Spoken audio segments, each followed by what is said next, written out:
إنما قولنا لشيء إذا أردناه أن نقول له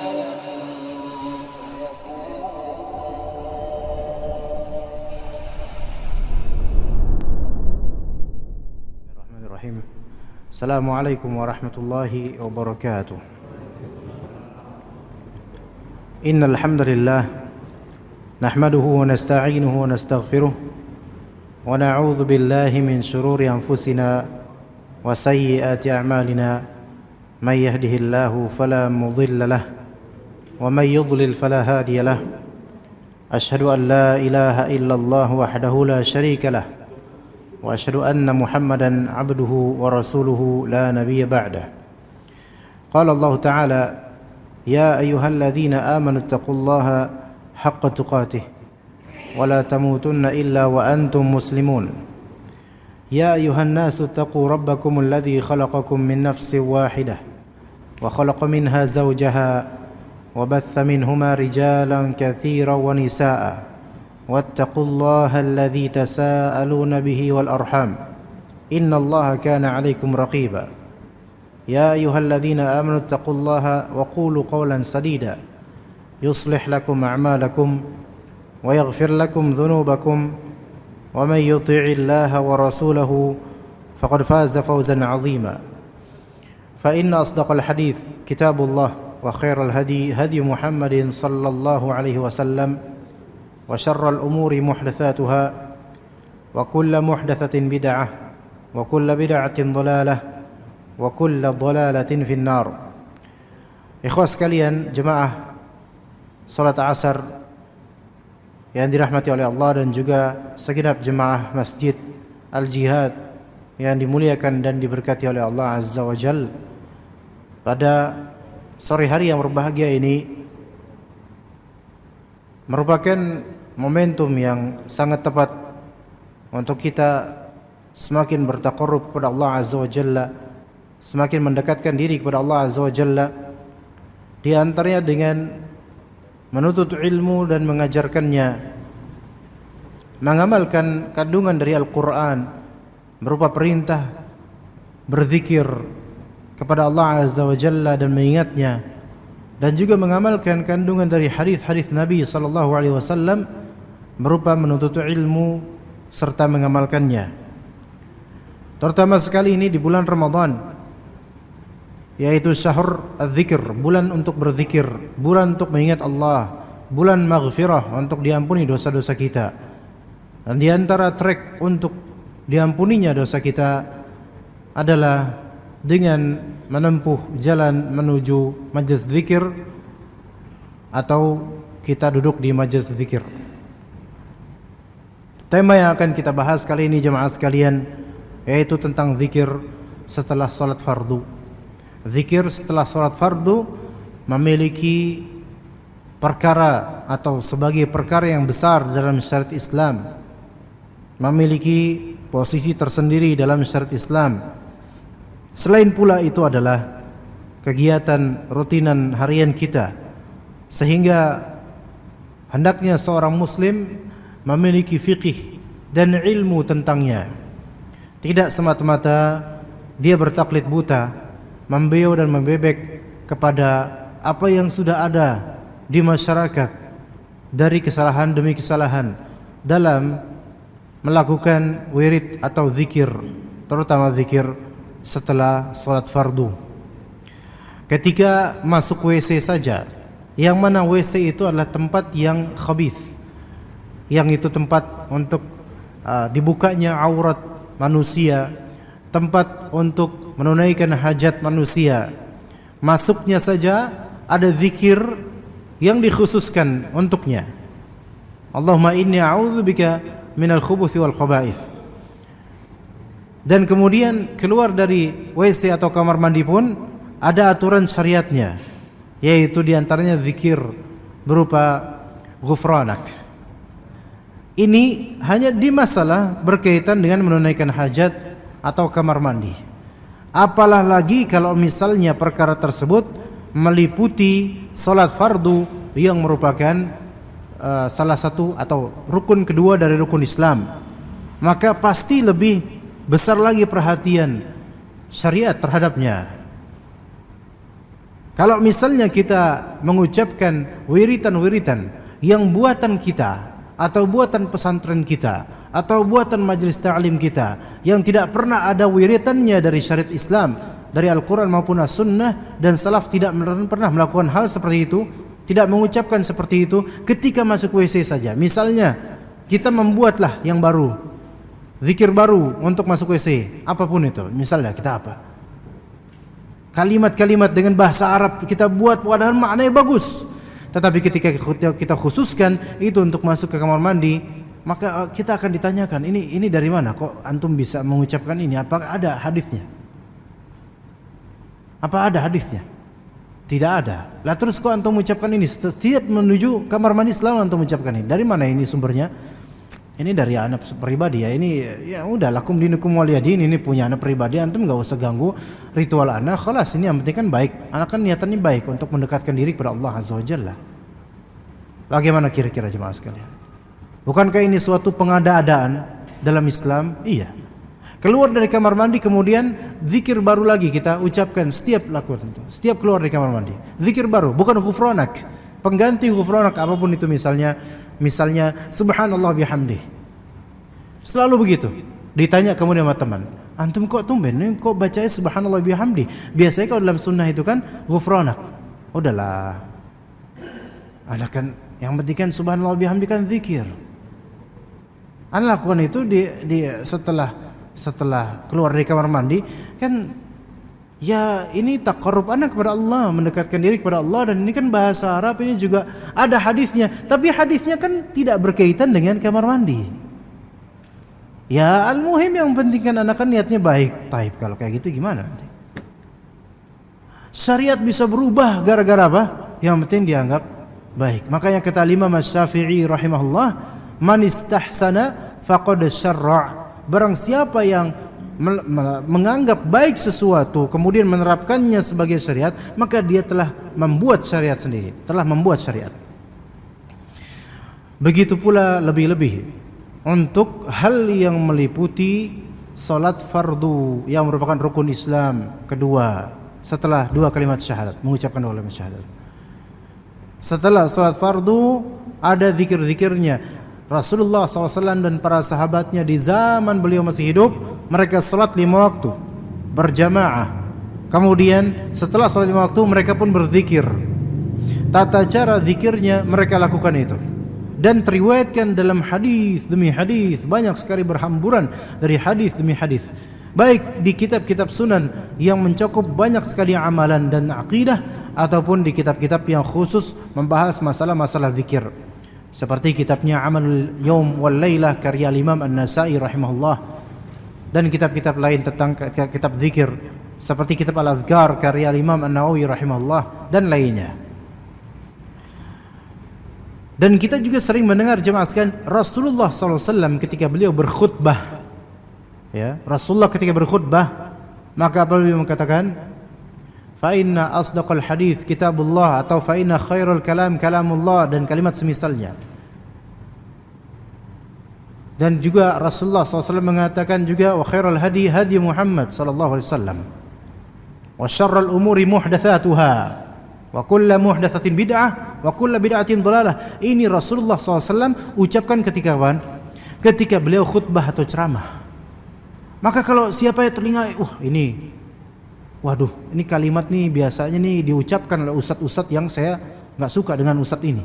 Ketahuilah itu kalimat dari Nabi SAW diucapkan ketika khutbah beliau. Ini kadang-kadang kita menghalangi diri kita, menghijabkan diri kita dari sunnah Nabi SAW dengan membenci apa-apa yang sudah paten dalam sunnah Nabi SAW. Kita harus mengubah mindset kita. Jangan sampai hisab kita makin berat dengan membenci apa yang sunnah karena jahilnya kita, karena sensinya kita, malah justru kita dekat kepada sesuatu yang tidak ada syariatnya. Maka jemaah sekalian, mari kita ubah mindset kita di bulan Ramadan ini, yang tadinya mungkin kok asing bagi kita, padahal itu sunnah. Tapi kok ini familiar bagi kita, padahal itu bid'ah. Maka yuk benahi sekarang. Cari sunnahnya seperti apa. Cari sunnahnya seperti apa. Jangan sampai justru kita pro kepada sesuatu yang diada-adakan, yang tidak ada syariatnya, dan malah justru kita memiliki tindakan preventif terhadap sesuatu yang justru merupakan syariat Islam dan sunnah Nabi SAW.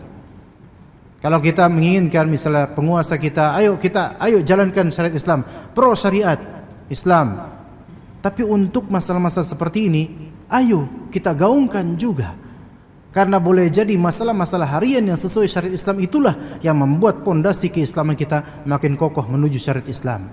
Kita tidak akan bisa menggulirkan syariat Allah Azza wa Jalla di bumi ini sebelum hal-hal yang keseharian kita betul-betul kita benahi. Dan semua orang sepakat akan hal itu. Berhias itu setelah kita mandi. Mandi itu namanya bersuci, mensucikan diri, menghilangkan diri dari hadas dan juga najis.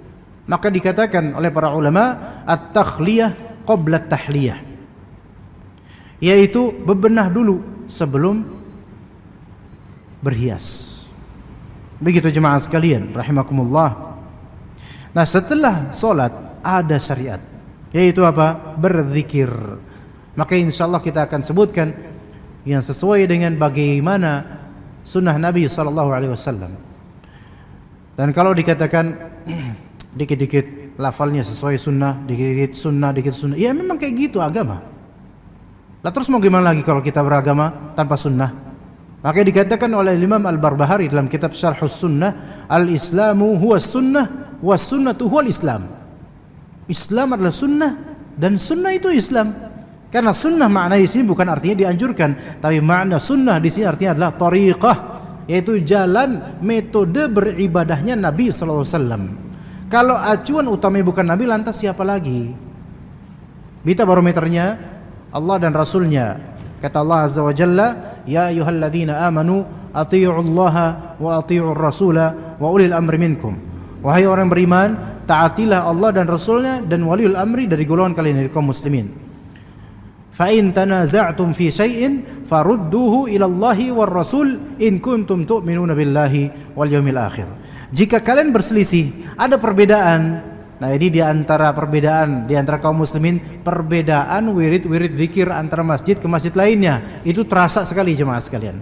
Beda antara masjid ini dengan masjid ini, kok beda zikirnya dan bertabrakan, beda sama sekali. Kalau misal berbeda gini, ayo kita kembalikan kepada ilallahi war rasul, kepada Allah dan Rasul, kepada kitab Allah dan sunnah Rasul sallallahu alaihi wasallam. Itu kalau apa? In kuntum tu'minuna billahi wal yaumil akhir. Kalau kalian beriman kepada Allah dan hari akhir.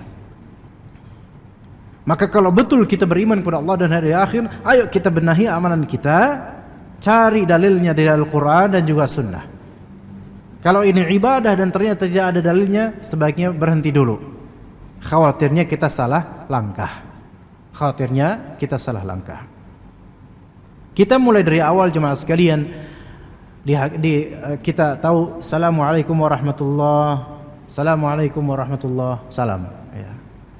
Ini khusus salat fardu ya. Kalau untuk salat sunnah tidak ada zikir khusus kecuali witir. Kalau habis witir, Assalamualaikum warahmatullah, baca apa?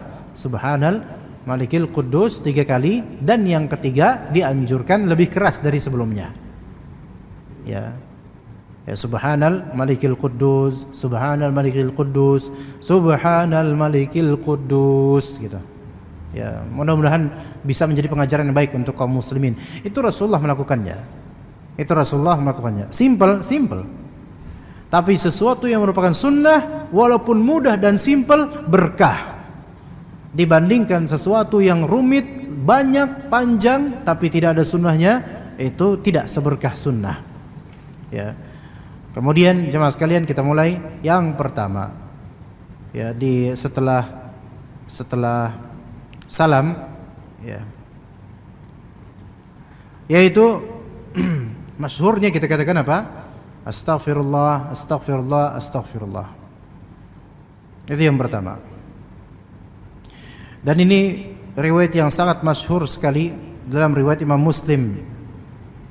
Ya, dalam riwayat Imam Muslim, dalam sahihnya Rasulullah SAW mengucapkan istighfar, yaitu astaghfirullah Astaghfirullah, astaghfirullah. Dan redaksinya cukup astaghfirullah 3 kali tanpa al-azim. Jadi cukup astaghfirullah, astaghfirullah, astaghfirullah. Ya. Dan disandingkan setelahnya, tidak dipisahkan, disandingkan setelahnya dalam riwayat Muslim, Allahumma antas salam wa minkas salam tabarakta ya dzal jalali wal ikram. Nah, jadi astaghfirullah, astaghfirullah, astaghfirullah. Allahumma antas salam wa minkas salam tabarakta ya dzal jalali wal ikram. Apa artinya? Astaghfirullah, saya memohon ampun kepada Allah. Jadi setelah sholat istighfar. Kalau ditanya, loh ini kan habis ibadah, alhamdulillah harusnya, bukan istighfar. Maka kita katakan sebaik-baik petunjuk adalah petunjuk Nabi sallallahu alaihi wasallam. Kalau kita mau logikakan, kita akan membuat-buat syariat baru lama-lama. Sebagian dari kita, assalamualaikum warahmatullah, assalamualaikum warahmatullah, alhamdulillah. Dari mana ini? Kok bisa alhamdulillah? Betul, lafal alhamdulillah bagus, betul. Kita tahu lafal alhamdulillah bagus. Hanya penempatannya, kenapa mengkhususkan alhamdulillah setelah salam? Kalau ditanya, Pak, dari mana Pak dalilnya? Pasti kita bingung. Itu saya ngelihat jemaah kayak gitu, atau guru saya kayak gitu ya. Tanya jemaah itu, diajarin dari siapa? Riwayat dari mana? Langsung alhamdulillah. Sementara Rasulullah SAW istighfar, antum alhamdulillah. Rasulullah aja sayyidul mursalin, yang dosa-dosanya diampuni ketika hidupnya dan setelah wafat diampuni, nggak ada dosa kelas. Itu setelah salam astaghfirullah. Nah, kita setelah salam alhamdulillah. Kontras jemaah sekalian. Sebaik-baik petunjuk Nabi sallallahu alaihi wasallam. Ya. Dan kita akan ditanya nanti kalau misalnya di akhirat nanti, assalamualaikum warahmatullahi wabarakatuh, assalamualaikum warahmatullahi wabarakatuh, alhamdulillah. Ditanya nanti, kenapa engkau ucapkan rutin alhamdulillah, dari mana ini belajar? Imma lihat dari orang-orang atau mungkin dari guru. Gurunya nanti akan ditanya, dari mana ini riwayatnya? Dari mana? Apakah Rasulullah mengajarkan seperti ini? Ditanya jemaah, cuma ditanya. Kita tuh ditanya ibadah kita, sumbernya dari mana? Ditanya jemaah. Nah, kalau misalnya ini dipertanggungjawabkan, astagfirullah, astagfirullah, astagfirullah, dari mana? Ustadz yang ngajarin? Iya, taib, Ustadz yang ngajarin. Ini Rasulullah SAW, hadis riwayat Muslim. InsyaAllah aman, insyaAllah. Itu ajaran Rasulullah SAW. Jadi hati-hati dengan ini semua jemaah sekalian. Ya, astagfirullah, astagfirullah, astagfirullah. Ya. Kemudian Allahumma antas salam wa minkas salam. Ya Allah, engkaulah yang maha menyelamatkan. Keselamatan ada pada engkau. Wa minkas salam, dari engkaulah keselamatan. Tabarakta ya dzal jalal wal ikram. Maha suci engkau, wahai pemilik keagungan. Kalimat ini astagfirullah 3 kali, kemudian Allahumma antas salam wa minkas salam tabarakta ya dzal jalal wal ikram. Ada 2 kondisi. Imma antum sebagai imam, imma antum sebagai makmum. Kalau sebagai imam, maka petunjuk Rasulullah SAW sama seperti ini, dan ini dilakukan Rasulullah SAW. Tapi kalau sebagai imam, selesai tabarakta ya dzal jalal wal ikram, berbaliklah imam untuk menghadap makmum. Kadang-kadang Rasulullah SAW berbalik melalui kanan, kadang-kadang melalui kiri, tapi lebih sering melalui kanan untuk menghadap makmum. Menghadap makmum. Ini bukan masalah narsis banget sih, nggak usah mikirin kayak gitu. Sebaik-baik petunjuk Rasulullah SAW. Ini bukan masalah narsis atau pengen tampil, enggak, bukan masalah itu. Rasulullah melakukannya. Wa ma ataakumur rasul fakhudhuhu. Apa yang Rasul datangkan, ambil, itu sunnahnya. Maka Rasulullah SAW berbalik setelah selesai tabarakta ya dzal jalal wal ikram. Rasul berbalik. Seringnya berbalik melalui kanan. Makanya para sahabat itu, mereka ketika di shaf pertama berebutan di sebelah kanan. Kenapa? Karena kalau sebelah kanan, maka otomatis setelah Rasulullah SAW kemudian mengucapkan kalimat-kalimat ini, maka Rasulullah kan menghadap ke kanan dulu dan melihat sahabat-sahabat di sini. Mereka senang dilihat Rasulullah SAW. Ya, begitu. Makanya kalau shaf itu tengah, tentu tengah, di bagian imam dulu ya. Dan lebih afdol ke kanan dulu, yang kanan, isi yang kanan. Berarti di sini. Ya, ini seperti kanannya lebih banyak nih daripada di sini kanan. kanan lebih afdal. Ya. Dan kemudian kalau agak renggang, merapatnya kemana? Bukan merapatnya ke sana, merapatnya makin dekat kepada arah imam. Ke tengah gitu merekatnya. Ya. Kadang-kadang sebagian jemaah ada yang kafling, udah saya pojok aja, pojok. Udah, mau ada space tiga orang space, dia tetap di pojok. Nggak mau dia menempel makin dekat ke arah imam, nggak mau, tetap di pojok dia, istiqomah di pojok. Ya, 3-0, biarin aja nanti juga ada orang. Ternyata sampai akhir sholat nggak ada, ini namanya softnya munqati'. Maka apa kata Nabi SAW? Soft itu harus disambung. Maka Nabi mendoakan, siapa yang menyambungnya maka Allah sambung dengan rahmatnya, siapa yang memutusnya maka Allah putus rahmat dari orang ini. Jadi nggak sembarangan jemaah sekalian, kita tuh ibadah itu ada petunjuknya. Nggak yang penting semua saya, udahlah yang penting saya kan, udahlah nggak usah atur saya. Lakum dinukum waliyadin. Udah kayak orang kafir aja kita. Beda agama tah. Ini bukan lakum dinukum waliyadin. Din kita sama, din ana dengan din antum sama. Lah, terus penyamaannya gimana? Ikuti sunnah Nabi, ayo kita. Ya, ta'ala ila kalimatin sawa'in bainana wa bainakum. Ayo, kalimat yang sama antara kita dengan kalian yaitu apa? Kita ikuti petunjuk Nabi sallallahu alaihi wasallam. Karena kalau pakai logika masing-masing, ego masing-masing, semua punya pendapat dan akan berselisih semuanya. Baik, imamnya menghadap ke makmum. Baik, baru kemudian lanjut ke zikir-zikir berikutnya. Yang mana zikir-zikir berikutnya silahkan mau urut atau tidak urutan yang mana ini dipersilakan. Tapi Rasulullah selalu setelah sholat fardu ucapkannya ini, Astagfirullah, Allahumma antas salam wa minkas salam, tabarak ta'adzal jalal wal ikram.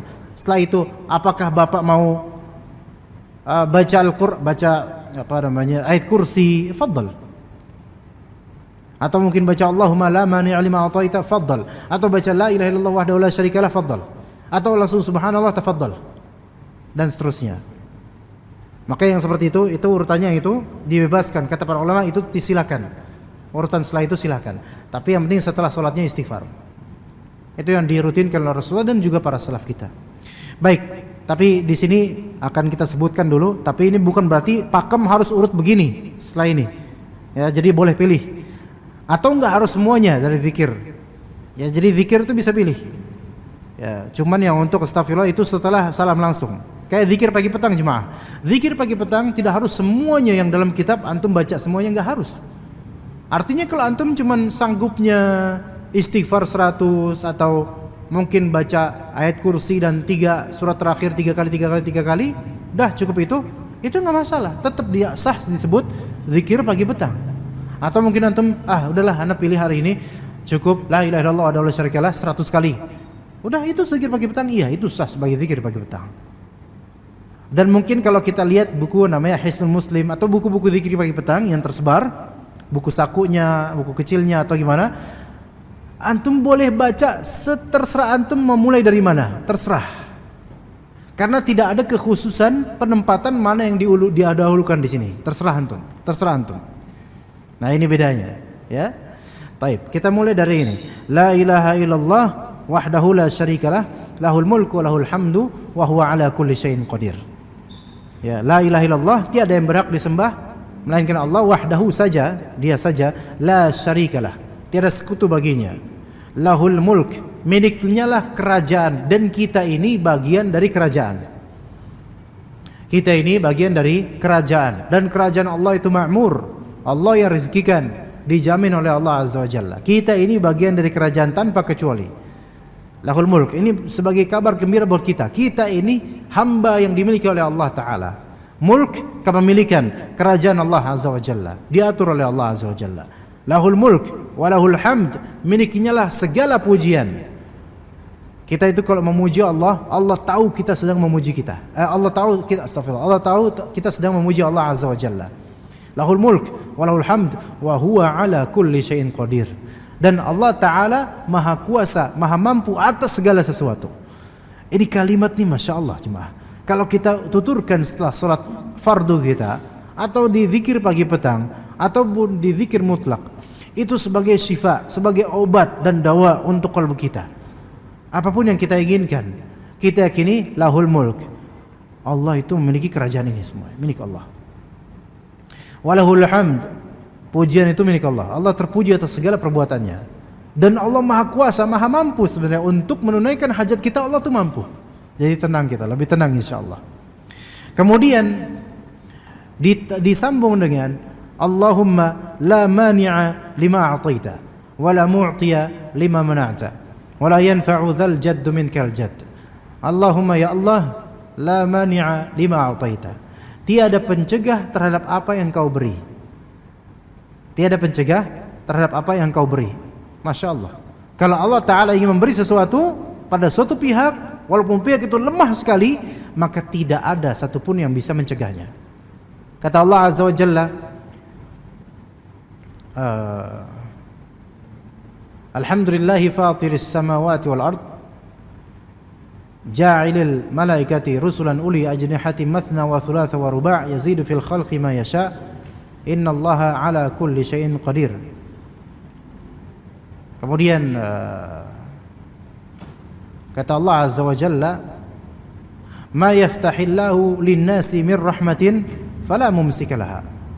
Apa yang Allah Azza wa Jalla bukakan untuk manusia dari rahmat, maka tidak ada yang dapat mencegahnya. Ini Allahumma la mani'a lima ataita. Kemudian wala mu'tiya lima mana'ta. Dan tiada yang bisa memberi kalau Allah sudah mencegah. Kalau engkau sudah mencegah, tidak ada yang bisa memberi Allah. Ini seperti juga kata Allah Azza wa Jalla di surah Fatir tersebut, wa ma yumsik fala mursila lahu min ba'dih. Dan apa yang Allah Ta'ala tahan, tidak ada yang bisa, satupun orang yang atau makhluk yang bisa kemudian memberikannya. Kalau Allah tahan, tidak ada yang bisa. Ya. Inilah Allah Azza wa Jalla. Ini antara zikir. Wala yanfa'u dzal jaddi minkal jadd. Orang yang memiliki jabatan, memiliki kemuliaan, memiliki posisi, itu tidak akan memberikan manfaat kepada Allah Azza wa Jalla. Dan tidak akan memberikan manfaat kalau Allah Ta'ala tahan manfaat tersebut. Jadi semua kembali bergantung kepada Allah Azza wa Jalla. Itu sebagaimana zikir tadi, la ilaha illallah wa la syarika lahu, lahul mulku wa lahul hamdu wa huwa ala kulli syai'in qadir. Allahumma la mani'a lima ataita wa la mu'tiya lima mana'ta wa la yanfa'u dzal jadd minkal jadd. Itu termaktub dalam riwayat Bukhari dan juga Muslim, hadits sahih. Kemudian juga bisa dia tambahkan la ilaha illallah wahdahu la syarika lah, lahul mulku wa lahul hamdu wa huwa ala kulli syai'in qadir, la haula wa la quwwata illa billah, la ilaha illallah wa la na'budu illa iyyah, lahun ni'mah wa lahul fadl wa lahul thana'ul hasan, la ilaha illallah mukhlishina lahud dina walau karihal kafirun. Itu juga bisa dia ucapkan, diriwayatkan oleh Imam Muslim dari hadis Jabir bin Abdullah radhiyallahu anhuma. Kalau mungkin itu mungkin baginya kepanjangan karena juga berulang, ya ada la ilaha illallah wa la syarika lah, lahul mulku wa lahul hamdu wa huwa ala kulli syai'in qadir. Tafadhal. Boleh dia lanjut aja ya ke subhanallah. Boleh juga dia tambahkan dalam dalil lain, hadis lain, kalau misalnya di salat maghrib dan di salat subuh dia boleh ucapkan la ilaha illallah wahdahu la syarika lah, lahul mulku wa lahul hamdu yuhyi wa yumit wa huwa ala kulli syai'in qadir. Ada tambahan yuhyi wa yumit wa huwa ala kulli syai'in qadir 10 kali. Itu untuk setelah salat subuh dan salat maghrib. La ilaha illallah wahdahu la syarika lah, lahul mulku wa lahul hamdu yuhyi wa yumit wa huwa ala kulli syai'in qadir. Setelah salat subuh atau salat maghrib 10 kali. Ya. Itu sebagaimana diriwayatkan oleh Imam At-Tirmidzi dan juga Imam An-Nasa'i dalam kitab Amalul Yaum wal Lailah. Maka berangkat kemudian kita lanjut ke masalah tasbih, tahmid dan juga takbir dan tahlil. Nah, kan kita masyhur lah, kita semua tahu subhanallah, kemudian alhamdulillah dan Allahu akbar, dan juga ada la ilaha illallah. Maka yang sesuai dengan sunnah Nabi SAW untuk bagian ini ada 6 metode. Tolong dicamkan, dihafal 6 metode ini yang sesuai dengan bagaimana hadis-hadis Nabi SAW. Jadi ada 6 metode, dan semua metode ini boleh kita lakukan bergantian, atau yang bahasa Arabnya disebut sebagai tanwi'. Tanwi' itu memvariankan, membuat zikir kita variatif tapi sesuai dengan sunnah Nabi sallallahu alaihi wasallam. Ya, mungkin kadang-kadang kita pakai yang versi A, kadang-kadang versi B, kadang-kadang versi C, kadang-kadang versi D dan seterusnya. Itu sesuatu yang sangat baik. Ibaratnya doa iftitah atau istiftah. Doa istiftah itu ada beragam, 4, 5 atau bahkan 6 lebih, sesuai dikumpulkan oleh para ulama dari hadis-hadis. Doa istiftah, ya, yang mana dianjurkan untuk mentanwi' atau memvariankan. Kadang antum pakai yang ini, kadang pakai yang ini, kadang pakai yang ini. Selama semua itu memang ada nasnya dari hadis Nabi SAW, bukan buatan pribadi, bukan. Ya, taib. Kita mulai dari 6 ini, kita mulai satu persatu jemaah. Harap betul-betul dipahami dan jemaah sekalian, ini ilmu. Ilmu itu baru disebut bermanfaat ketika memang diinginkan untuk diamalkan, bukan untuk dikoleksi belaka. Maka kalau sekarang kita berazam, wah nih seru nih, ya bagus nih kayak ini 6 model nih, baru tahu mungkin kita, mungkin ya saya nggak mendikte, mungkin baru tahu ya dari 6 ini. Mungkin selama ini tahunya cuma satu model, satu versi, ternyata ada 6 versi, ada 6 cara sesuai sunnah Nabi semua insyaallah. Wah, amalin minimal 3 lah yang kita amalkan misalnya. Itu sudah dapat pahala niatan untuk mengamalkan ilmu, dan ilmu itu memang untuk diamalkan, bukan sebatas untuk dikoleksi. Maka kita mulai yang pertama jemaah sekalian, yaitu subhanallah 33, alhamdulillah 33, Allahu akbar 33, dan digenapkan menjadi 100 dengan ucapan la ilaha illallah wahdahu la syarikalah lahul mulku wa lahul hamdu wa huwa ala kulli syai'in qadir. Ini yang populernya seperti ini. Silakan mau ini terus ya silakan, kita enggak ngelarang. Ini terus ya silakan. Kalau memang taunya ini terus ya alhamdulillah. Selama sesuai sunnah maka tafadhol lakukan. Jadi subhanallah 33, alhamdulillah 33, Allahu akbar 33, baru kemudian la ilaha illallah wahdahu la syarikalah lahul mulku wa lahul hamdu wa huwa ala kulli syai'in qadir, genap menjadi 100 dalam satu paket. Tapi yang versi terakhir ini, yang model keempat, yang keempat ini la ilaha illallah wahdahu la syarikalah, itu sekali saja. Sekali saja. Yaitu disebutkan dalam riwayat Imam Muslim dari hadis Abu Hurairah. Ya, jadi bisa seperti itu. Dan itu mungkin yang jemaah sekalian mungkin melakukannya. Ya, lebih afdal pakai jemari, dan caranya tafadhol. Antum nyamannya gimana jemaah? Kalau memang nyamannya hanya jemari kanan saja, ya tafadhol. Ya. Kalau memang kesulitan, kalau pakai yang ini kesulitan, memudahkan buat dia, mungkin karena faktor usia mungkin atau mungkin kebiasaan, silakan mungkin pakai jari kayak gini. Ya, silakan itu nggak terlarang. Sebagian ulama juga membolehkan pakai tasbih. Tapi ini untuk yang memang kesulitan pakai jari. Ya, pakai tasbih kan tinggal gini doang gampang ya. Nah, ini boleh. Hanya saja bagi yang ya bisa pakai jemari itu jauh lebih afdal. Kenapa? Karena ini akan dihisab nanti. Ya, akan berefek untuk yaumul hisab kita, gitu. Ya, tasbih itu enggak datang nanti. Tapi ini tasbih bagi yang memang kesulitan, mungkin emang sudah ajarannya dahulu seperti itu, susah kalau dia pakai jari karena udah alot ya, udah pakai tasbih terus ya udah. Silakan. Atau mungkin mohon maaf sudah berusia tua sehingga mohon maaf agak pikun, kalau pakai ini ya kelibet ya. Ya udah, fadhol pakai tasbih. Ya begitu. Hanya saja tetap jaga keikhlasan, karena khawatirnya kalau pakai tasbih nanti jalan di mana pakai tasbih tuh. Kemana-mana pakai tasbih. Sebagian pedagang kayak gitu, pedagang tuh. Ya pakai tasbih. Ininya gerak. Mulutnya ngobrol sama pedagang lain. Nah, gimana? Ini bukan zikir ini. Ya. Ya begitu. Subhanallah 33, alhamdulillah 33, Allahu akbar 33, la ilaha illallah wahdahu la syarikalah, lahul mulku wa lahul hamdu wa huwa ala kulli syai'in qadir. Kalau jemaah sudah menerapkan ini sehari-hari, maka alhamdulillah, kabar gembira. Allah taala telah mengilhamkan dan memberi hidayah pada kita semua untuk sunnah. Alhamdulillah. Bersyukurlah. Baik, kemudian versi kedua jemaah. Versi kedua ini riwayat Imam Bukhari dan juga Imam Muslim, sahih. Subhanallah 33, alhamdulillah 33, Allahu akbar 34. Subhanallah 33, Afwan, jangan yang 34 ini kita jadinya nomor 3 aja. Enggak, nomor 2 nih, afwan. Yang kedua, subhanallah 33, alhamdulillah 33, Allahu akbar 33 selesai. Tanpa la ilaha illallah wa la syarikalah. Lahul mulku wa lahul hamdu wa huwa ala kulli syai'in qadir. Jadi totalnya 99 saja. Ini juga riwayat Bukhari, ini riwayat Bukhari dan Muslim. Ya, jadi surah Allahu akbar ini 33 nih. Boleh tafadhol antum mau lanjutkan dengan ayat kursi. A'udzubillahi minasyaitonir rajim. Bismillahirrahmanirrahim. Allahu la ilaha illa huwa al-hayyul qayyum. Boleh juga antum baca Qul huwallahu ahad. Tapi untuk ini paketannya 33 99.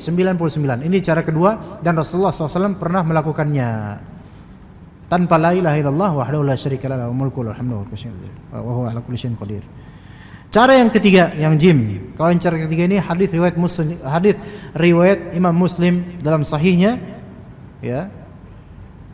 Yaitu tadi yang sebutkan, terlanjuran sebutkan, subhanallah 33, alhamdulillah 33, Allahu akbar 34. Maka ini jadi genap 100. Boleh seperti ini. Tapi Allahu akbar 34, jadi genap 100. Ya. Bisa aja nanti misalnya maghrib antum amalkan jemaah. Mungkin yang ketiga ini, cara ketiga antum amalkan. Pokoknya semakin banyak experience kita, bukan eksperimen ya, eksperimen coba-coba. Experience kita terhadap sunnah Nabi SAW dengan variannya yang sesuai sunnah, itu berkah banget itu, alhamdulillah, masya Allah. Karena semakin kita mengamalkan semuanya, itu terbiasa, jadinya enak itu. Pilihannya enak. Kita kan kalau ada pilihan enak Pak. Coba buka puasa nggak ada pilihan makanan, enak nggak? Nggak enak. Straight gitu cuman. Padahal sunnahnya adalah apa? Rasulullah SAW air dan kurma saja dulu ya. Tapi kan itu dulu. Kalau zaman sekarang orangnya beda, perutnya beda ya. Nggak bisa, cuman kurma doang. Rukunnya apa? Gorengan. Itu wajib itu, fardu ain untuk semua jemaah. Tanpa itu nggak bisa itu. Maka variannya, wah lontong doang ini, mana sambelnya? Harus ada sambal. Harus ada tempe goreng, harus, nah itu. Semakin ada varian semakin enak kita, mungkin gitu. Nah, ini itu untuk hal yang mubah. Ini hal yang ibadah. Ya, ada anjurannya 33 34. Dan juga amalan ini juga dalam redaksi lain, redaksi Fatimah radhiyallahu anha, putrinya Nabi sallallahu alaihi wasallam, istrinya Ali bin Abi Thalib radhiyallahu anhuma. Suatu ketika datang ke Nabi SAW, ya Rasulullah, bertanya kepada bapaknya, mencari apa? Khadim atau khadimah, pembantu rumah tangga. Mungkin namanya ibu-ibu urusan rumah tangga ya kadang agak repot ya, butuh pembantu. Maka Nabi SAW memberikan anjuran justru zikir. Mau tahu nggak apa yang lebih baik daripada pembantu? Ya, yaitu ucapkan sebelum tidur malam subhanallah 33, alhamdulillah 33, Allahu akbar 34, seperti ini. Sebelum tidur malam jemaah. Sebelum tidur malam. Makanya kata para ulama, wallahu alam, kata para ulama istinbat dari hadis tersebut, seseorang harinya boleh jadi mendapatkan power yang Allah berikan, kekuatan untuk beramal, beribadah, bekerja, beraktivitas lebih bagus lagi gara-gara dia membaca subhanallah 33, alhamdulillah 33, Allahu akbar 34 sebelum tidur malamnya, dia besoknya fresh insyaallah. Ya. Begitu. Dan bukan pula suatu keburukan kalau misalnya istri antum minta kepada antum, "Bang atau Mas, ayolah kita hire, kita sewa satulah pembantu. Ini capek ini nyuci piring, jaga anak ini. Adalah satu pembantu Mas." Antum bilang ke beliau, Rasulullah SAW bilang begini, ada yang lebih baik daripada pembantu. Ucapkan sebelum tidur malam 33 Allah Akbar, subhanallah 33 alhamdulillah, Allah Akbar 34. Dah baca aja itu. Kira-kira istri antum terima enggak, Pak? Wallahu a'lam. Tapi memang betul insyaallah untuk membuat stamina kita hari-hari itu bagus dan tetap semangat, insyaallah baca ini sebelum tidur malam. Dan itu sesuai dengan perintah Nabi sallallahu alaihi wasallam. Itu yang nomor 3 ya jemaah. Berarti kita murajaah sedikit. Yang pertama apa? Subhanallah 33, alhamdulillah 33, Allahu Akbar 33 kemudian la ilaha illallah wa la syarikalah digenepin sama itu. Lahul mulku wal hamdu wa huwa ala kulli syai'in qadir. Yang kedua gimana jemaah? Subhanallah 33, alhamdulillah 33, Allahu Akbar 33 selesai. Selesai di sini maksudnya boleh pindah ke zikir lain. Atau mungkin mau doa silahkan. Terus yang ketiga yaitu subhanallah 33, alhamdulillah 33 dan Allahu Akbar berapa jemaah? 34. Baik, kita lanjut ke versi keempat. Versi keempat ini diriwayatkan oleh Imam Bukhari rahimahullah. Subhanallah 10 kali. Alhamdulillah 10 kali. Allahu Akbar 10 kali. Maka genap berapa? Cukup 30. Ini riwayat Imam Bukhari dari hadis Abu Hurairah, hadis sahih. Boleh. Mungkin antum ada kerjaan di luar, ada kesibukan, mempersingkat zikir, enggak masalah. Subhanallah 10 saja, alhamdulillah 10 saja, Allahu Akbar 10 saja. Ini tuh semua pilihan jemaah sekalian. Makanya yang lebih sahih adalah zikir setelah sholat itu tidak dikomandoi kecuali dalam rangka belajar bagi mu'alaf mungkin. Tidak dikomandoi, diberi kebebasan. Mungkin imam zikirnya 10. Makmumnya, jemaahnya ada yang 33, 34. Itu bebas pilih masing-masing. Enggak terikat. Dibebaskan. Ya 10, fadl. Boleh. Ini sunnah Nabi SAW. Ya. Cuman kalau waktu berluang ya jangan 10 doang dong, ya. Maksimal dong gitu kan ya. Taib, itu yang keempat jemaah ya. Yang keempat. Yang kelima nih. Subhanallah 11, alhamdulillah 11, Allahu Akbar 11. Genap berapa? 33. Ini diriwayatkan oleh Imam Bukhari dan juga Muslim, sahih juga. Dari hadis Abu Hurairah juga, tapi redaksi lain. 11, 33 genap. Subhanallah 11, alhamdulillah 11, Allahu Akbar 11. Iya. Hitungnya pakai apa? Terus pakai jari, gampang kok, ini gampang. Ya, 11. Ya. Makanya kalau kadang kita sebagian masjid imamnya itu ada yang memimpin zikirnya subhanallah. Kita kan makmum hitungannya kadang-kadang 33 ya. Ini belum sampai berapa dia udah alhamdulillah. Bingung kita. Kita baru 20, dia udah ganti aja alhamdulillah. Ya udahlah kita ikutin alhamdulillah. Belum seberapa langsung Allahu Akbar, cepat banget ini kalau imamnya cepat banget. Mungkin dia pakai apa? Versi 10 atau 11. Mungkin ya, husnudzon gitu ya. Karena tapi kalau mau suudzon sih bisa juga ya. Kadang-kadang subhanallah, alhamdulillah, beneran Pak, ada sebagian jemaah, ada sebagian imam di sebagian masjid, alhamdulillah itu alhamdulillah. Ini apa ini? Allah Akbar. Ini bukan zikir ini. Enggak sah ini, seperti enggak benar ini. Ya, cepat boleh asal hurufnya itu benar-benar kebaca. Alhamdulillah. Jangan berburu cepat maraton gitu. Lama-lama gitu. Melah. Itu melah enggak ada, melah itu enggak ada. Dalam zikir enggak ada. Iya, enggak ada. Manusia dan jin dari kaum muslimin tuh enggak ada zikir kayak gitu. Kecuali orang-orang yang memang tergesa-gesa dalam zikir, akhirnya enggak benar zikir, enggak sah. Enggak sah zikir, enggak diterima sama Allah yang seperti ini. Ya. Bahkan dikhawatirkan ini meremehkan zikir, jadinya lama-lama kok kayak gini dianggap alhamdulillah bisa disingkat, melah. Enggak bisa. Doa itu jangan disingkat jemaah, baik secara tulisan maupun lisan, jangan disingkat. Assalamualaikum warahmatullahi wabarakatuh, ya tulis saja lengkap. Baik dengan word prediction, yang penting lengkap gitu loh. Jangan WRWB. Coba kalau di dunia nyata kita kayak gitu. Jawabnya apa? Verb. Atau disingkat askum. Ini nggak bisa kayak gitu, nggak ada doa, ini doa, maksudnya nggak usah disingkat. Sallallahu alaihi wasallam, baca sallallahu alaihi wasallam. Jangan disingkat SAW. Ini doa itu jangan disingkat. Amin YRA. Apa YRA? Ya Rabbal Alamin. Jangan disingkat. Atau nggak usah tulis di lisan aja deh. Amin ya Rabbal Alamin. Atau amin, Allahumma amin, gitu aja. Jadi singkatan-singkatan ini kadang-kadang malah jadinya apa? Jadinya sesuatu yang kurang baik lah, kurang beradab dalam berdoa, ya. Begitu. Coba ulang, jazakallah khaira. Apa singkatnya? Jazak. JZK. Ini kan enggak relevan. Doa itu perlu kesopanan kepada Allah Azza wa Jalla, perlu qalbu juga, ya. Sebaiknya jangan seperti itu. Ya. Baik. Jadi tadi yang keempat subhanallah 10 10 10, subhanallah 10, alhamdulillah 10, Allahu akbar 10. Yang kelima subhanallah 11, Allahu akbar 11. Alhamdulillah 11, Allahu akbar 11. Kemudian yang keenam. Subhanallah 25, alhamdulillah 25, Allahu akbar 25. Afwan. Enggak.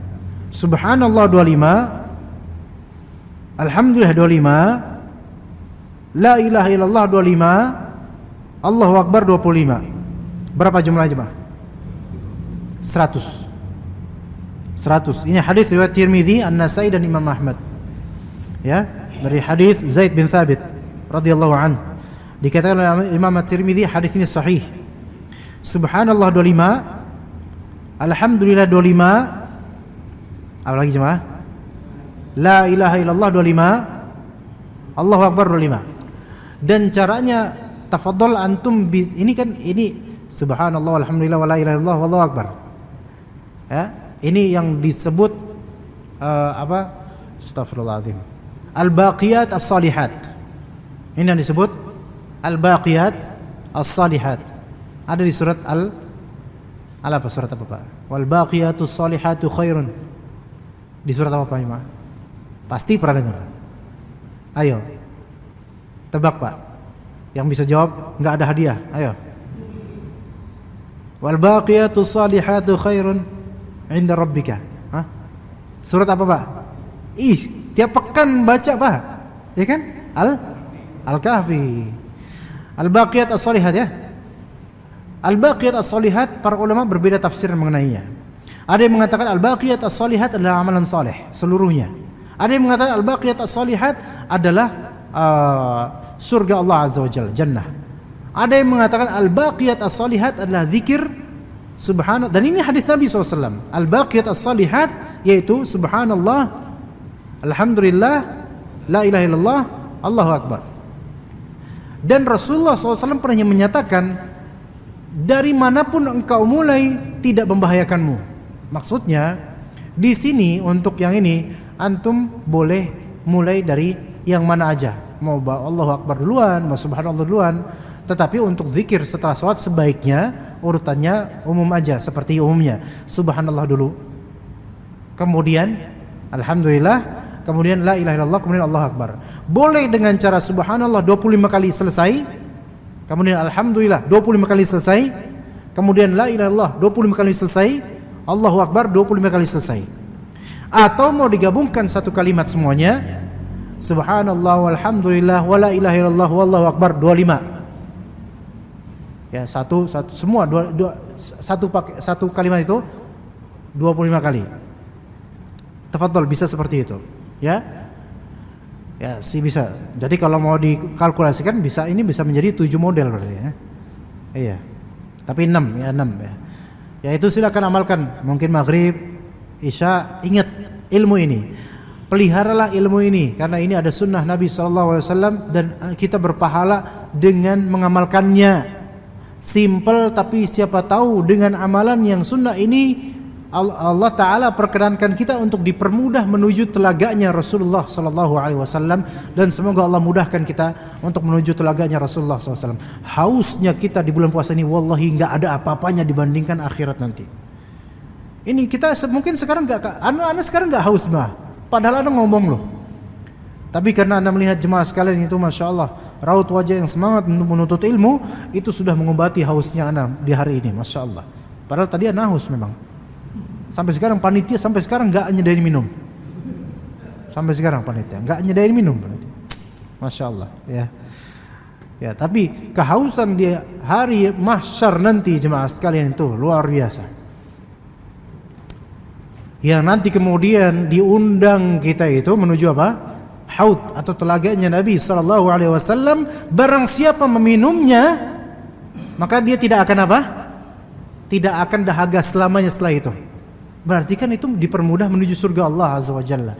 Dan semoga Allah taala terima amalan ibadah kita di puasa kita ini, di Ramadan kita ini dan seluruhnya. Semoga Allah mudahkan juga kita untuk menuju telaganya Nabi sallallahu alaihi wasallam, sehingga setelah itu enggak ada kehausan lagi, jemaah. Wallahi sangat tidak enak haus di hari kiamat, dan semua orang haus kecuali yang Allah taala rahmati. Dan semoga ana dan antum jemaah dan juga keluarga kita termasuk orang-orang yang Allah rahmati di hari kiamat nanti. Allahumma amin. Jadi itu ya jemaah sekalian, amalkan jemaah sekalian, amalkan sunnah ini, kecil sejenak tapi rutin. Itu lebih Rasulullah SAW sukai dibandingkan yang banyak tetapi terputus. Makanya di antara bapak-bapak kalau ada yang istiqomah baca Quran walaupun sehari one day setengah juz, misal nggak nyampe dia nggak bisa 1 juz misal, tapi rutin, itu tetap dia dapat pahala yang besar insyaallah. Kecil sunnah ini tapi rutin, dia mendapatkan ganjaran yang besar insyaallah. Dan Rasulullah yang akan menjadi syafi'nya insyaallah, pemberi syafaat buat dia insyaallah taala. Sampai jam berapa ini? Sampai jam berapa ya? Jam 5. Jam 5. Oke. Iya. Tapi kemudian boleh juga dia ucapkan setelahnya atau sebelumnya, ada di antara zikir yang perlu Anda jelaskan lebih rinci, yaitu kalimat Allahumma a'inni ala dzikrika wa syukrika wa husni ibadatik. Ya. Ini doa atau zikir yang sangat masyhur, populer, yang mana diriwayatkan oleh Muadz bin Jabal. Rasulullah SAW suatu ketika mengatakan kepada Muadz bin Jabal, ya Muadz, inni la uhibbuka fillah. Ya Muadz, aku betul-betul mencintaimu karena Allah. Fala tada' fi duburi kulli salah Allahumma a'inni ala dzikrika wa syukrika wa husni ibadatik. Maka jangan sekali-kali engkau meninggalkan di dubur setiap salat kalimat berikut, Allahumma a'inni ala dzikrika wa syukrika wa husni ibadatik. Artinya, ya Allah, tolonglah saya untuk senantiasa berzikir kepada Engkau, wa syukrika, untuk bersyukur kepada Engkau, dan beribadah dengan baik kepada Engkau ya Allah. Ini doa sekaligus zikir. Nah, sekarang permasalahannya, doa ini diucapkan kapan? Ini yang menjadi masalah khilafiyah di antara ulama. Ini yang menjadi masalah khilafiyah di antara ulama. Khilafiyah, perselisihan pendapat, perbedaan pendapat di antara ulama. Sebabnya adalah memahami lafal dubur kulli shalah. Lafal dubur dalam bahasa Arab. Kalau dalam bahasa Indonesia dubur itu kita tahu dubur ya itu, ya. Enggak, itu lafal dubur dari bahasa Arab. Ya. Ya. Dubur jamaahnya adbar. Wa adbar sujud. Dubur yaitu setelah. Nah, bagaimana memahami lafal dubur ini? Ada 2 tafsiran terhadap lafal dubur. Makanya akhirnya kemudian sebagian ulama ada yang mengatakan Allahumma a'inni ala dzikrika wa syukrika wa husni ibadatik diucapkan di dalam salat sebelum apa? Sebelum salam. Masih berarti di dalam salat. Ini sebagian ulama. Ulama lainnya mengatakan tidak. Ini diucapkan setelah salam, di luar salat.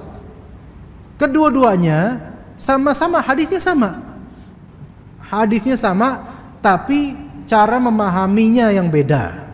Itu dia. Ini kadang-kadang, tapi cara memahaminya beda dan metodologi memahaminya itu sah sesuai dengan kaidah bahasa Arab, jemaah.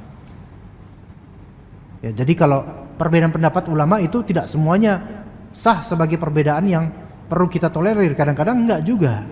Karena ada yang menyelisihi, tapi ini metodenya enggak benar, ada yang kayak gitu. Tapi ini dua-duanya sama-sama metodenya benar gitu loh. Ya. Apa makna dubur di sini? Ulama yang pertama mengatakan, sekelompok ulama yang pertama mengatakan, dubur itu adalah muakhiratus syai', yaitu akhir dari sesuatu. Yang artinya dia termasuk bagian dari sesuatu itu. Maka ulama yang A ini, ulama pertama ini mengatakan Allahumma a'inni ala dzikrika sampai akhirnya, itu diucapkan di dalam salat sebelum salam.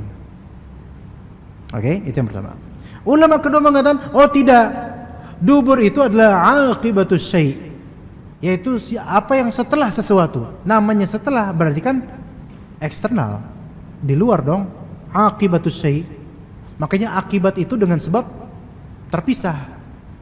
Maka setelah dong, ya udah berarti zikir ini masuk zikir setelah salam, bukan zikir dalam sholat. Nah, ini dua nih. Nah, saya boleh survei nggak Pak? Kira-kira bapak-bapak biasa yang mana? Saya nggak mengatakan bapak-bapak berijtihad, nggak. Yang biasanya bapak di mana? Coba dari mulai yang depan dulu. Antum? Setelah salam. Setelah salam. Setelah salam. Ini mazhab Keranggan Permai kayaknya sepakat ini. Hah? Setelah salam. Setelah salam juga. Bener, ini benar bersepakat atau gimana? Kok sama semua? Ini Bapak setelah salam. Bapak setelah salam.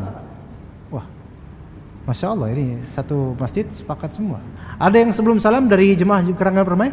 Sebelum salam. Nah ini bagus nih. Jadi ada perselisihan sedikit. Iya, bertengkar sedikit lah sebelum buka lah. Ya. Baik. Antum, menurut antum, pendapat antum benar gak? Ya menurut antum benar kan ya? Ya makanya antum amalkan. Kalau menurut antum salah gak? Menurut beliau juga seperti itu. Yang diikuti itu yang benar, gitu kan ya? Ya udah, gitu aja. Sepertinya pada bertanya nih, kalau Anda kira-kira pilih yang mana gitu kan ya? Begini jemaah. Karena ini masalah khilafiyah yang sa'ighah mu'tabarah, yang dianggap memang betul khilafiyah dan tidak bisa diingkari satu dengan lainnya. Ya. Tapi kebenaran itu hanya satu. Kebenaran itu tidak berbilang. Ketika kita ada masalah khilafiyah, pasti ada yang benar, ada yang salah. Gitu loh. Hanya saja kita ini dibebankan oleh Allah Ta'ala mana yang lebih dekat kepada Al-Quran dan Sunnah. Tapi ini kan semuanya dekat kepada Al-Quran dan Sunnah. Yang ini menjadi pemicu perbedaan adalah memahami lafal dubur kulli shalah itu aja. Maka kedua-duanya mudah-mudahan Allah ganjari kebaikan semuanya. Tetapi masing-masing harus punya mana yang menjadi pegangan. Alhamdulillah beliau setelah sholat, beliau sebelum sholat, sebelum salam di dalam sholat. Kalau ana pribadi, wallahu alam, ana condong ke pendapat yang sebelum salam. Antum nggak kecewa kan? Hah? Ana nggak berusaha untuk membujuk antum supaya ikut ana. Syukur-syukur ikut nggak apa-apa, ya. Kenapa begitu? Ana tidak mengatakan bahwasanya yang setelah salam itu berarti batil munkar, enggak. Tetapi kenapa lebih kuat yang sebelum salam? Di antaranya Syekh Shalih Al-Fauzan juga menyebutkan ini masalah khilafiyah. Kemudian beliau sebutkan wallahu alam, atau Syekh Abdullah Al-Fauzan, wallahu alam, yang lebih kuat adalah di dalam salat. Karena doa di dalam amalan salat itu lebih kuat dibandingkan di luar salat. Begitu. Tapi dianjurkannya berdoa sebelum salam. Dan kemudian kita juga memahami bahwa lafal dubur insan, duburnya manusia, apakah terpisah dari jasad? Ayo. Hah? Ayo, ana todong antum langsung tepat di depan muka. Gimana? Duburnya manusia. Anda nggak mengatakan duburnya antum, bukan. Duburnya manusia. Apakah terpisah dari manusia itu sendiri? Enggak. Melainkan masih internal dari manusia itu. Hanya di ujung-ujung gitu kan ya. Nah, begitu. Silakan antum mau berubah pendapat, mau enggak, itu pribadi masing-masing. Tapi Anda lebih titik beratkan di situ. Maka bisa diucapkan Allahumma a'inni ala dzikrika wa syukrika wa husni ibadatik sebelum salam. Tapi bagi yang memang tetap, mungkin jemaah ikhwah teman-teman sekalian mau setelah salam, itu pilihan antum, fadhol. Iya. Ustaz, ana mau dua-duanya deh Ustaz. Sebelum salam iya, setelah salam iya. Ya itu juga tafadhol kalau antum mau kayak gitu, tapi ya terserah lah antum maunya gimana lah. Anda juga nggak bisa ngatur, ya udah terserah, fadhol. Ya, tapi pilih salah satu coba. Karena para ulama nggak menggabungkan dua itu. Mereka imma sebelum salam, imma setelah salam. Ya. Ya. Dan juga jemaah sekalian. Nah, ini juga tanggapan untuk teman-teman yang di depan ini langsung ya. Kalau memang antum memilih dubur kulli shalah, akhir setelah salat, yaitu setelah salat,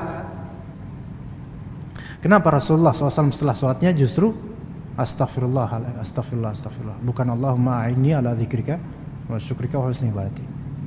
Ya kan? Kan dubur ini kan di akhir ya. Ya begitu. Silakan dipertimbangkan ya. Jadi wallahu alam lebih tepat adalah sebelum salam. Ya begitu Pak ya? Ya. Tos jarak jauh Pak ya. Saya mendukung Bapak ya. Enggak. Ini masalah khilafiyah sekali, ini masalah khilafiyah yang kita enggak mengingkari seperti mengingkari kemungkaran, enggak. Semua mudah-mudahan atas kebaikan. Baik. Kemudian jemaah sekalian, setelah itu kalau memang dia mau mengucapkan Allahumma inni ala dzikrika wa syukrika wa husni ibadatik, kita semua membaca ayat kursi. Membaca ayat kursi. Dan karena ayat kursi yang kita baca ini Al-Qur'an, maka ikutilah perintah Allah Azza wa Jalla, wa idza qara'tal Qur'an fasta'idz billah. Ya kan? Yaitu membaca sebelumnya a'udzubillahi minasyaitonir rajim. Boleh setelahnya bismillah, boleh langsung ayat kursinya, boleh. Karena ini di tengah-tengah surat ya. Baca Allahu la ilaha illa huwal hayyul qayyum sampai akhir ayat kursi. Ini di 5 waktu, fadhal. Baik, kemudian membaca apa? Membaca surat Al-Ikhlas. Membaca surat Al-Ikhlas di setelah salat. Ya.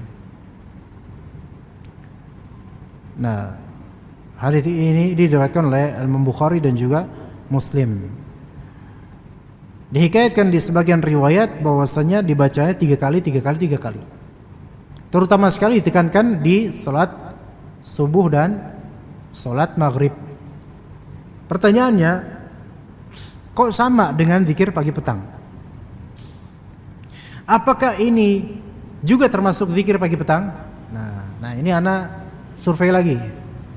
Tenang, nggak ana salahin insyaallah. Paling ana sebut salah aja ya. Ayo, apakah setelah salat subuh ya, kita kan zikir. Di antara zikirnya ayat kursi dan 3 surat terakhir itu. Pertanyaan ana, apakah itu bisa include masuk ke dalam zikir pagi petang atau terpisah sama zikir pagi petang? Silakan. Bapak bilang termasuk? Termasuk. Terpisah. Termasuk. Antum udah menyelisihi mereka ini. Termasuk. Terpisah tapi. Bagaimana Pak? Terpisah tapi baca 1 kali. Maksudnya gimana Pak?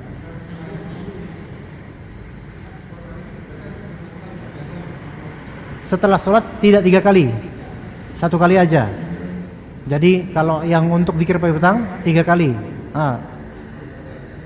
Ya, yang Bapak amalkan begitu. Ya, taib. Jadi terpisah Pak ya? Intinya terpisah ya, Bapak. Terpisah. Zikir pagi petang. Taib, zikir pagi itu kapan mulainya? Setelah subuh sampai apa? Terbit matahari. Itu zikir pagi ya. Kalau memang zikir pagi tersebut nggak bisa karena mungkin kajian atau mungkin di perjalanan atau gimana lah, dia nggak bisa zikir pagi ketika jam itu, maka boleh dia undur setelah terbit matahari, fadhol, silahkan di waktu duha ya, boleh. Zikir petang kapan Pak? Ayo, sebelum isya, setelah asar, ba'da asar, kayak gini nih sekarang nih. Oke. Sebelum isya, semalam. Paling lambat. Iya. Apa yang tu bilang tadi setelah asar. Baik. Udah mulai ketemu belum jawabannya? Apakah zikir pagi petang dengan zikir yang tadi itu satu paket atau terpisah? Ketemu nggak? Tadi kan Anda bilang zikir setelah subuh dianjurkan dan juga setelah maghrib dianjurkan qul huwallahu ahad, qul a'udzu birabbil falaq, qul a'udzu birabbin nas 3 kali. Oke? Zikir pagi petang. Zikir pagi petang kalau paginya udah sepakat gitu ya. Kalau misalnya sorenya kapan? Petangnya kapan? Setelah asar sampai menjelang terbenam matahari. Itu waktunya. Kecuali bagi yang mungkin kerja atau nggak bisa atau ada kajian atau apa atau ketiduran, dia bisa zikir petang di mungkin dilakukan di qadha atau dilakukan setelah maghrib. Dalam keadaan ya mungkin bisa ya waktu itu aja. Tapi asalnya kapan zikir petang? Sekarang. Baik. Ketemu nggak jemaah jawabannya? Terpisah. Terpisah. Beda. Zikir setelah sholat ada sendiri. Zikir pagi petang ada sendiri. Zikir setelah sholat dari subuh, zuhur, asar, maghrib, isya sama nggak zikirnya? Sama nggak jemaah? Sama. Mungkin perbedaannya hanya mungkin di antara jumlah qul huwallahu ahad mungkin. Ada yang menganjurkan hanya sekali saja kalau untuk zuhur, asar dan isya. Mungkin itu aja lah, yang nggak signifikan gitu loh, nggak terlalu beda mencolok. Ya nggak?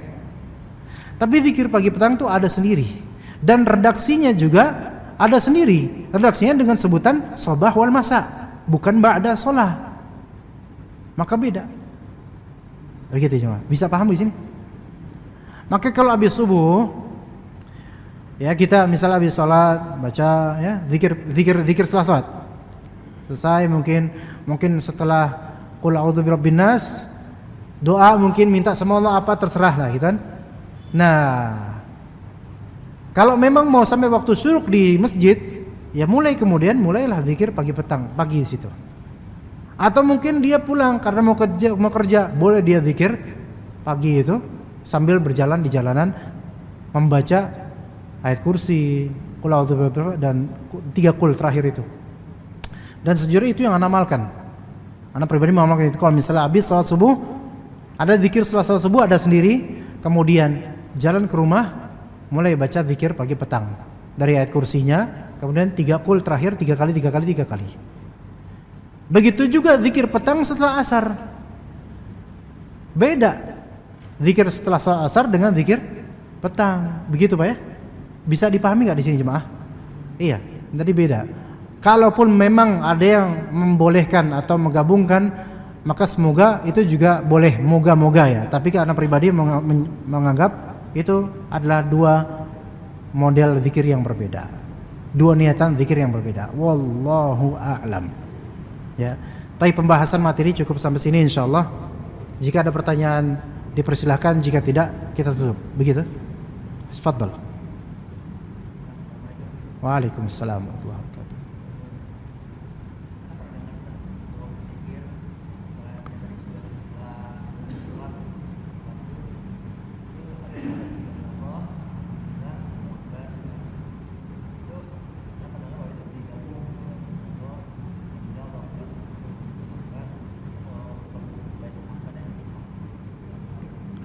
Ini pertanyaan atau info? Apa pertanyaan? Yang setahu anak, wallahu alam dipisah. Subhanallah dulu, kemudian baru alhamdulillah, kemudian Allah akbar. Kecuali kasus yang tadi al-baqiyat as-shalihat. Subhanallah, alhamdulillah, wala ilaha illallah, wallahu akbar. Itu wallahu alam itu boleh satu kalimat.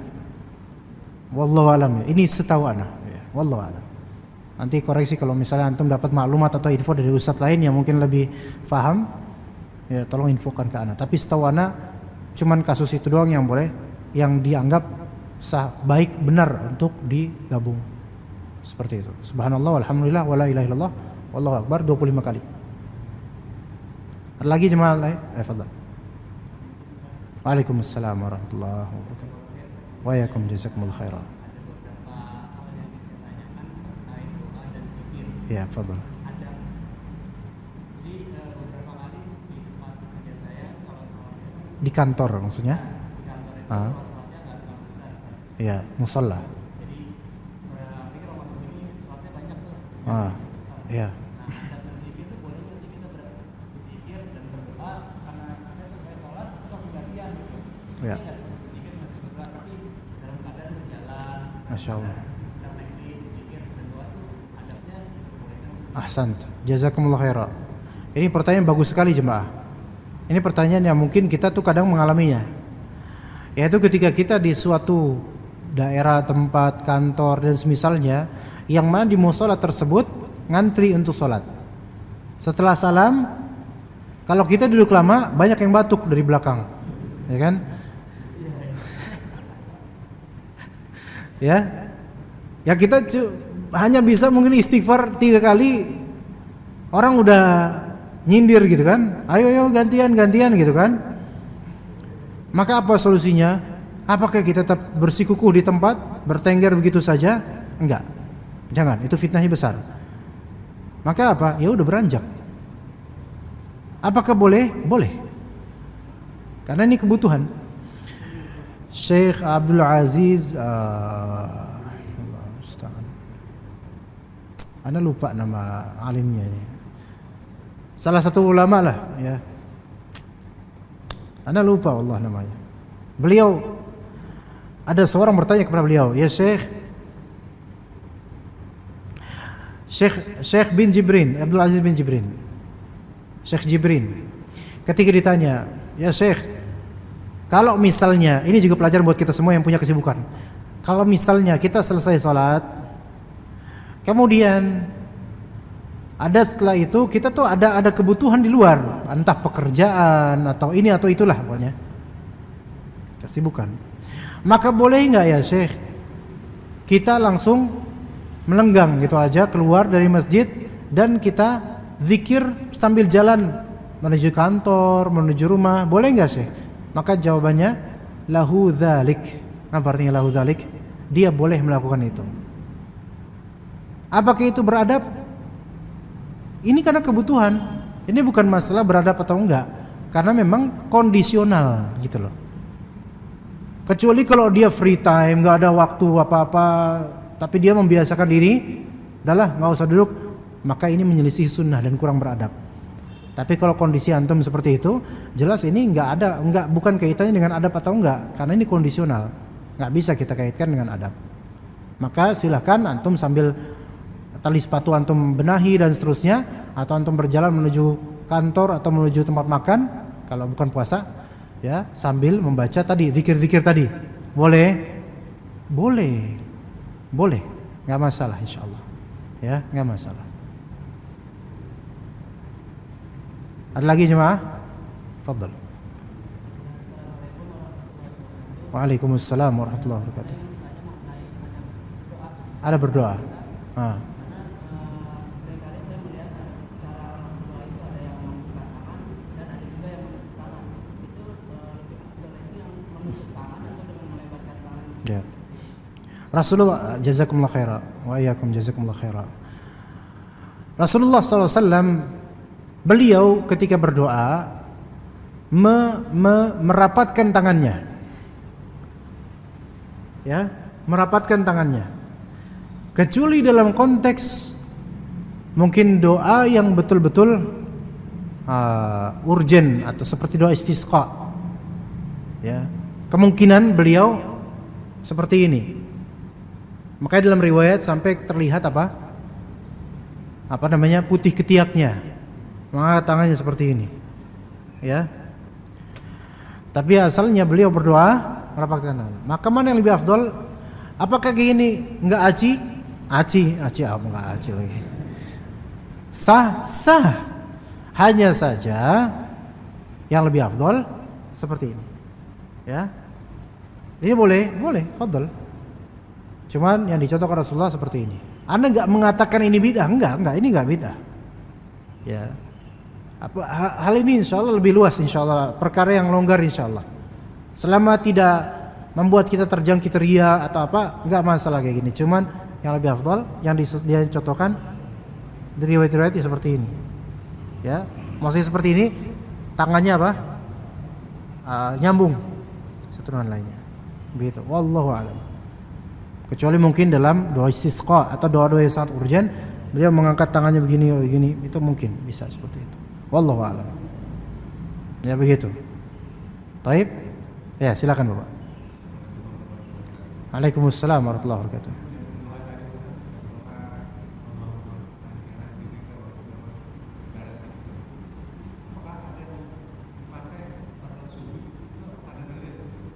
Tidak. Dia tidak disujud. Karena sujud bukan termasuk dubur kulli shalah. Ya.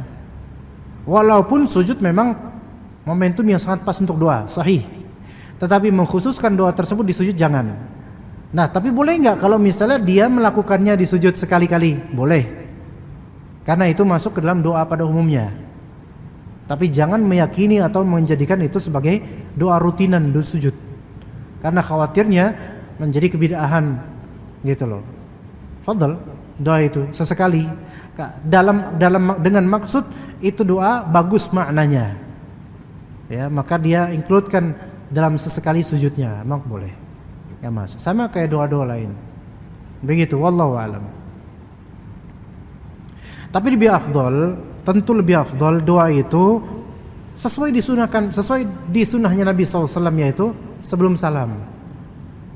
Ya, silakan dia doa lainnya aja di sujudnya. Begitu, wallahu alam. Kalau ana begitu, wallahu alam. Gimana? Cukup insyaallah ya. Kita cukup sampai sini. Terima kasih jemaah sekalian, jemaah Masjid Al-Jihad Keranggan Permai yang dirahmati oleh Allah Azza wa Jalla. Semoga puasa hari ini, sebelumnya dan setelahnya insyaallah mudah-mudahan diterima oleh Allah Azza wa Jalla, dan semoga apa yang kita amalkan pada hari ini baik dari infak, baca Quran, sedekah, kalam mulia dan seterusnya itu juga diterima oleh Allah dan pemberat mizan hasanat. Dan semoga Allah Ta'ala pertemukan ana dan doa juga antum dan seluruh keluarga kita di dunia dengan keadaan baik dan di akhirat dengan keadaan yang makbul, diterima oleh Allah Azza wa Jalla dalam keadaan baik dan juga berbahagia di surga Allah Azza wa Jalla. Wa sallallahu ala nabiyyina Muhammad wa ala alihi wa sahbihi ajma'in. Subhanakallahumma bihamdika asyhadu an la ilaha illa anta astaghfiruka wa atubu ilaik. Wassalamu alaikum warahmatullahi wabarakatuh.